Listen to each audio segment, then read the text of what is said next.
কমিটির নেতাদের সাথে ছিল মতবিনিময় সভা। সেখানে এক প্রশ্নের জবাবে এসব কথা বলেন ডিএমপি কমিশনার। তিনি বলেন, সাবেক ওসিকে পুলিশ ছেড়ে দেয়নি, এই ঘটনায় অবহেলা দেয় সংশ্লিষ্ট দুজনকে বরখাস্ত করা হয়েছে।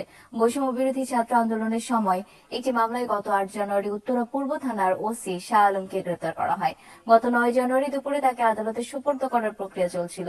সেদিন সকালে তিনি উত্তরা পূর্ব থানার ওসির কক্ষ থেকে পালিয়ে যান। ডিএমপি কমিশনার আরো বলেন, 5 আগস্টের পর দীর্ঘ সময় জেলে থাকা শীর্ষ সন্ত্রাসীরা জামিনে বেরিয়েছেন। বের হবার পরই নানা ধরনের অপরাধ, অপকর্ম সহ আধিপত্য বিস্তারের লড়াইয়ে জড়ানো তথ্য পাচ্ছে আইন শৃঙ্খলা বাহিনী। এমন পরিস্থিতিতে কারাগার থেকে বের হওয়া শীর্ষ সন্ত্রাসীদের জামিন বাতিলে আবেদন করা হবে। অচির পলাতক আমরা কুষ্টিয়া থেকে তাকে নিয়ে আসছিলাম স্কট করে। অনেক প্রশ্ন মানুষের, আমরা ছাড়িয়ে দিছি এটা সেটা, আমরা যদি ছাড়িয়ে দেবো তার কুষ্টিয়া থেকে নিয়ে আসবো না। একটু সহানুভূতি দেখাতে গেছে আমার সহকর্মীরা। হাজতে ঢোকায় রাখলে হয়তো পালাতে পারতো না।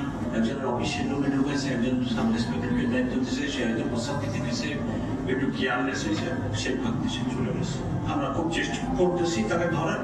আমার ধারণা সে বোধহয় ইন্ডিয়ান চলে আসছে।